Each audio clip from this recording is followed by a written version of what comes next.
Well, you've been waiting long enough, and man, you hear that song? That's my jam. It has been for some time, and the boys are on the phone. These guys thanking the Lord and having fun at the same time. It's the perfect mixture. We got LoCash on the phone. Chris and Preston, what's up? Hey. Man, what's going on? Y'all, that's what's going on, bro. Y'all on the road. And y'all, what's the term? Kids still say blowing up. Y'all blowing up? Is that the word? It feels good right now, that's for sure. Okay, guys, look, first we're going to start with a question from my son. Everybody listen to the show for him, and he's got a question for you. Noah? What does LoCash mean?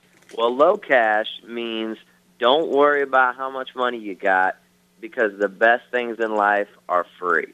Uh-huh. That's the meaning of LoCash. That's the best thing what I heard in my life right now. And you know what that is? To go on the road. He ain't scared of nothing. But look, there's freedom in what you just said. There's freedom. That's right. And we celebrate that every day with the 5 things that make you happy and all that. But I'm a music guy by nature.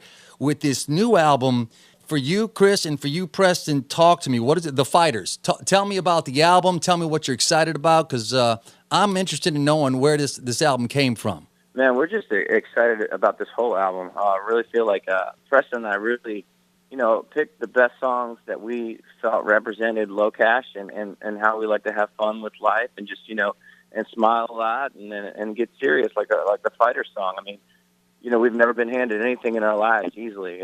We've always had to work for it. And, that's the American way, man. And I feel like where America's at right now, we're all fighters out there. And, I like to say on stage, when we do have to fight for what we get, but that doesn't mean we fight each other. Yeah, we fight together. And when we fight together, we win. And that's what me and Preston have been doing, for the past 11, 12 years, fighting together for, to get our music heard. And now, it's been a surreal moment for us. It's been a turnaround, and this whole album is filled with just a lot of fun songs, like I Love This Life, and and our brand new single called Ring on Every Finger. Yeah, now, Preston, let me just ask you this, man. The number ones. I mean, is this kind of, how people say, I never thought. How is Landon number one on the charts like this with I Know Somebody, I Love This Life? What has it been like personally for you, man? Well, I tell you what, man, for us to say we never thought it would happen would be a lie, because we've been dreaming about this moment. We've been seeing it in our minds and envisioning making it to the top of the charts. Now, for it to actually happen, that's a pinch me moment. I mean, when it actually happens and you see the name LoCash and the words I Know Somebody sitting at the top of the Billboard chart, that's one of those moments, man, where you just hit your knees and thank God that it actually came true. And I tell you what, man, like Chris said, this is one of those albums that, looking back on it in 20 years, I know we're always going to be proud of this album. It's a direct reflection. It's an audio photograph of who we are as young men, as family guys, as artists, as songwriters, as entertainers. And I can honestly say every song we picked on this album, whether it's a single or not on the radio, is a song that we're proud of. What we're going to do right now is, you mentioned the new single, but I want to hold off on that. I want to go back a little bit. I want to just throw this out there. I Love This Life, of course, is number one. I'm going to play it right now. Give it an intro. Here's the song.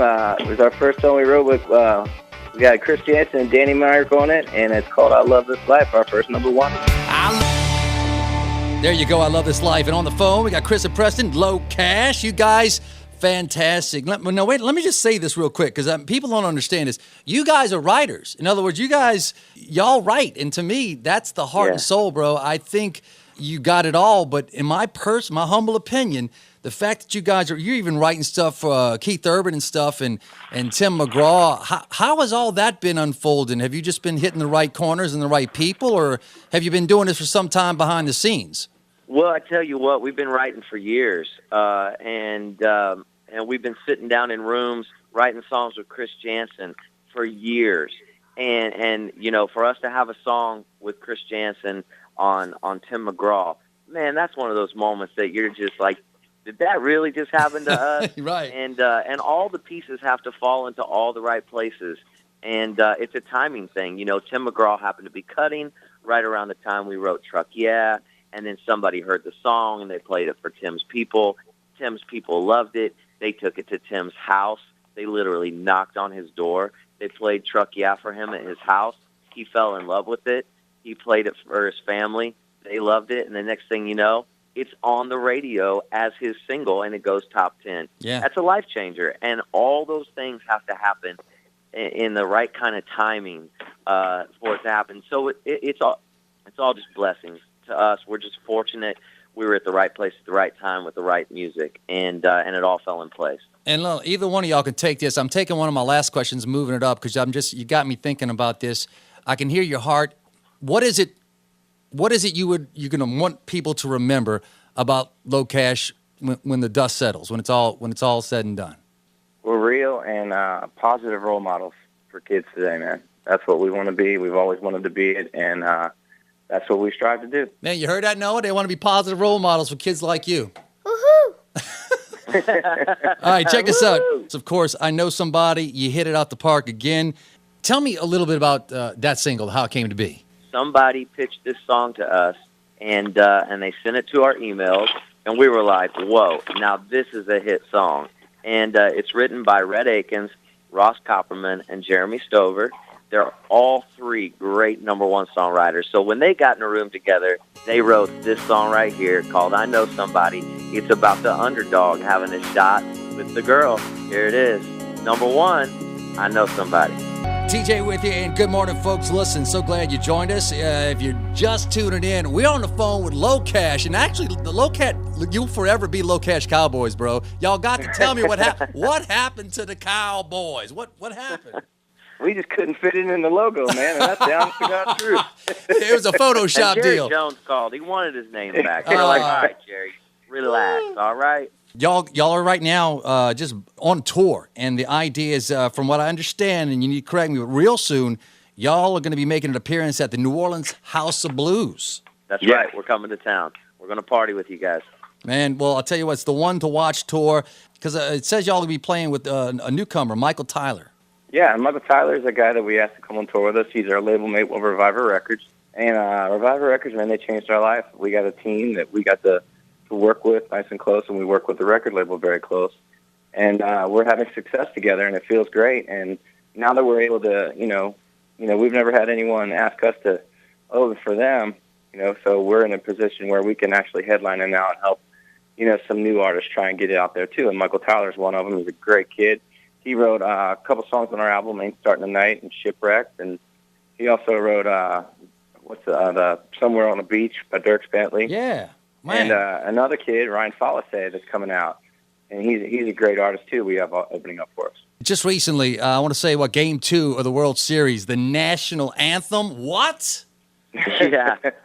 What was that like? What did that feel like? Well, it was a little nerve-wracking. I'm not going to lie. They keep us down under the field. And when we finally walked out, they said, in 10 minutes you guys are singing. So we started headed towards the field.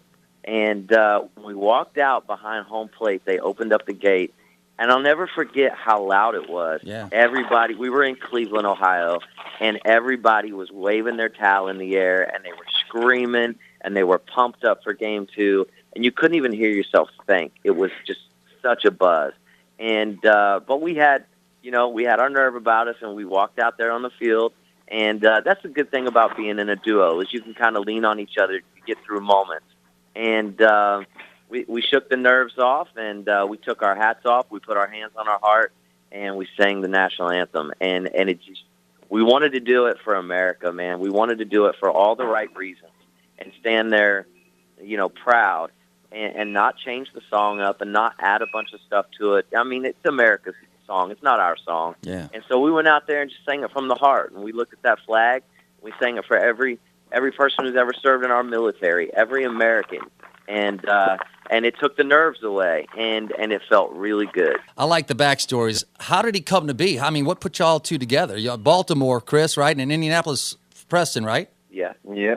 What happened? How did it come together? Nashville, man. That's the melting pot of country music. Nashville is just filled. This town is filled with unbelievable songwriters, incredible musicians. I mean, if you just come to this town, and you'll see it. You just go on Broadway, and you'll see some of the best musicians you've ever seen in your life, and you're just like, why aren't they not famous?